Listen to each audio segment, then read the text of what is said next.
హుస్నాబాద్ నియోజకవర్గ ప్రజల ఎన్నో ఏళ్ల కల అయిన గౌరవెల్లి ప్రాజెక్టుకు కీలక ముందడుగు పడింది. సుప్రీంకోర్టులో పర్యావరణ అనుమతులు లభించడంతో కాంగ్రెస్ శ్రేణులు ఘనంగా సంబరాలు నిర్వహించాయి.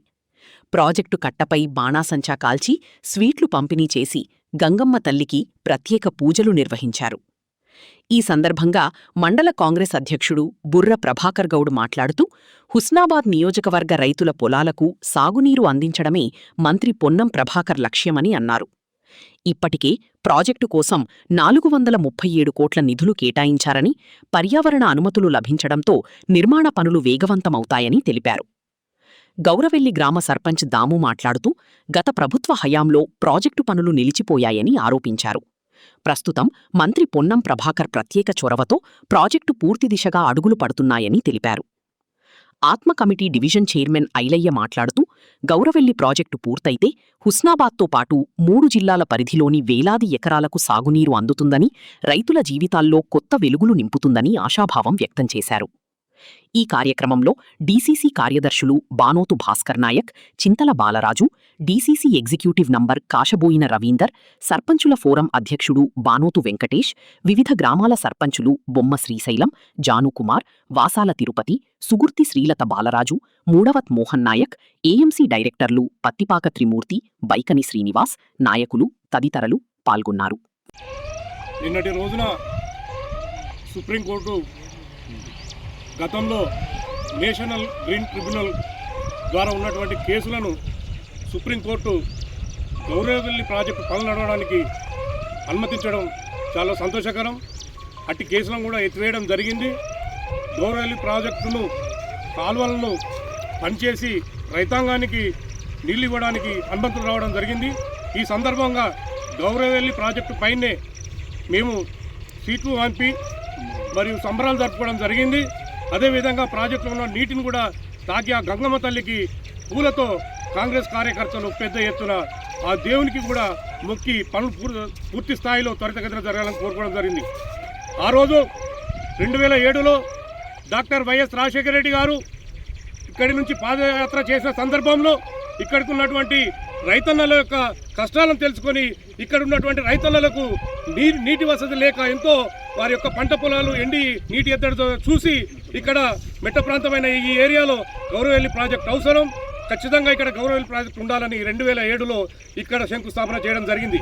అప్పటికి అదే కాంగ్రెస్ ప్రభుత్వంలో 50-60% పనులు పూర్తి కావడం జరిగింది. అయిన తర్వాత బీఆర్ఎస్ ప్రభుత్వం వచ్చినప్పటికీ 10 సంవత్సరాలు ఉన్నప్పటికీ ఇక్కడ ఉన్నటువంటి అప్పుడున్నటువంటి ప్రభుత్వంలో కేసీఆర్ గారు కుర్చీ చేసుకొని కడతా అన్నాడు. కుర్చీ లేదు, కనీసం కుసులు లేదు, ఈ ప్రాజెక్టు చూసు లేదు. ఉన్నటువంటి 10 ఏళ్ళు వెళ్ళినటువంటి సతీష్ బాబు కూడా ఏ ఒక్కరోజు గౌరవెల్లి ప్రాజెక్టు పట్టించుకున్న నాదుడు కాదు. ఎందుకంటే ఆయన ఇంట్లోనే కేసీఆర్ ఉంటాడు, ఆయన ఇంట్లోనే సీఎం ఉంటాడు అనుకుంటే ఎన్నడూ అయ్యేది. కానీ ఇవాళ కాంగ్రెస్ ప్రభుత్వం శంకుస్థాపన చేసిన పనులను చేయకూడదనే దురుద్దేశంతో ఇక్కడ పనులను నత్తనడక నడిపించిన మాట వాస్తవం. కాబట్టి వారికి బుద్ధి చెప్పడానికి ఇవాళ గవర్నమెంట్ రేవంత్ రెడ్డి గారు ప్రభుత్వం, మన ముఖ్యమంత్రి గారు మరియు బీసీ మరియు రవాణా శాఖ మంత్రులు పొన్నం ప్రభాకర్ గారు ఈ యొక్క సుప్రీంకోర్టు ఇచ్చే తీర్పును ఏ విధంగా అయితే ఉంటుందో మనం ప్రజలకు న్యాయం చేయాలి, రైతుల కళ్ళల్లో ఆనందం చూడాలి, రైతులకు నీళ్లు అందించాలనే ఒక మంచి ఉద్దేశంతో ఈ కోర్టు తీర్పు రావడం కోసం, అనుమతులు రావడం కోసం వాళ్ళ యొక్క కృషికి కృతజ్ఞతలు తెలుపుతున్నాం, ధన్యవాదాలు తెలుపుతున్నాం. అయినప్పటికీ కూడా గతంలో కుడి కాలువ కోసం 237 కోట్ల రూపాయలు విడుదల చేసింది వాస్తవం. మరియు అటు కోయడా చిరుమాడు సైడ్ కూడా కుడి కాలువ పనులు జరుగుతున్నాయి. ఇప్పటికీ అన్న గెలిచినప్పటి నుంచి కూడా నేను గౌరవెల్లి ప్రాజెక్ట్ కట్టి తీరుతా, ఈ ప్రజలకు ఉన్నటువంటి ఈ రైతన్నలకు ఉన్నటువంటి కష్టాలను తీరుస్తా, వారందరికీ సాగునీరు అందిస్తా అన్న మాట వాస్తవం. అదేవిధంగా ఇప్పుడు 237 కోట్లు అక్కడ రిలీజ్ చేసి ఇక్కడ అనుమతులు రావడం కోసం ఎంతో కష్టపడ్డ మాట వాస్తవం. కాబట్టి మరొకసారి కాంగ్రెస్ ప్రభుత్వానికి మరియు బీసీ మరియు రవాణా శాఖ మంత్రి అన్నగారికి కాంగ్రెస్ పార్టీ తరఫున, అక్కనపేట మండల పక్షాల తరఫున, హుస్నాబాద్ నియోజకవర్గ తరఫున కూడా కృతజ్ఞతలు, ధన్యవాదాలు తెలుపుతున్నాం. ఇప్పుడు ఎప్పుడైతే ఉన్నదో ఇక్కడ హుస్నాబాద్ నియోజకవర్గంలో మన బీసీ రవాణా శాఖ మంత్రులు విద్య, వైద్యం, పర్యాటకం మరియు అనేక ఇండస్ట్రీలు వాటిపైన దృష్టి పెట్టి ఈ ప్రజలకు ఎక్కడంటే కాదు తెలంగాణ మొత్తంలో ఎక్కడ పోతే హుస్నాబాద్ అన్న అంటే పొన్నం అన్న అంటే హుస్నాబాద్ అభివృద్ధి దిశలో తీసుకుపోతాం. మొన్న ఇళ్ళమ్మ చెరువులో గ్లాస్ బ్రిడ్జ్ కూడా వేయడం జరుగుతుంది. అంటే ఇక్కడ పర్యాటక రంగంగా, అటు విద్యాపరంగా అక్కడ బీటెక్ కాలేజ్, ఇక్కడ మనకు పాలిటెక్నిక్ కాలేజ్ కానీ రావడం జరిగింది.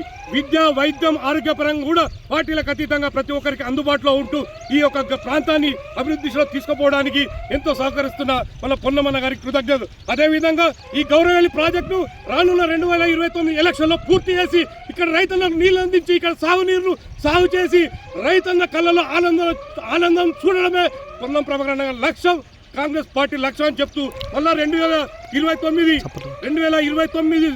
సంవత్సరంలో ఇక్కడనే మళ్ళీ కాంగ్రెస్ లో అధికారం తీసుకొస్తాం, పొన్నమన్నను మళ్ళీ ఇక్కడి నుంచి అధిక మేరతో గెలిపిస్తాం, ఇదే గౌరవెల్లి ప్రాజెక్టు మీద జెండా ఎత్తుతాం, ఇదే రైతుల అండదండతోటి, విద్యార్థుల అండదండలతోటి, యువతతోటి, మహిళా లోకంతో ముందుకు నడుస్తామని చెప్పి నిన్నటి దాకా మొన్న ఇటు కొండగట్ట అంజన కావచ్చు, వెమ్లాడ రాజన కావచ్చు, వెమ్లాడ భీమేశ్వర స్వామి కావచ్చు, కొత్తగొండ వీరభద్ర స్వామి కావచ్చు, ఉత్సవ రేణుకా ఎల్లమ్మ తల్లి కావచ్చు, మరి భీమేశ్వరాలను కూడా 108 కలశాలతోటి ఈ రైతన్నకు ఎల్లుని ప్రాబ్లం తోటి వర్షాలు రాకపోతున్నాయి, కష్టాలు ఉన్నారు, వాళ్ళు చాలా తిప్పలు పడుతున్నారని, మరి అది ప్రకృతి విపత్తు కాబట్టి ఈ దేవుళ్ళకు వేడుకొని అందరి దైవాన్ని మొక్కి అందరికీ పూజలు చేస్తూ ఎన్నో యజ్ఞాలు చేస్తున్న ప్రభాకర్ అన్న గారి యొక్క రైతన్నల కోసం ఇక్కడ వర్షాలు పడుతున్నాయి. అదే వర్షంలో కూడా గౌరవెల్లి ప్రాజెక్టు మీద సంబరాలు చేసుకోవడం జరిగింది. అంటే ఇలా దేవుడు కూడా కరుణించడం జరిగింది.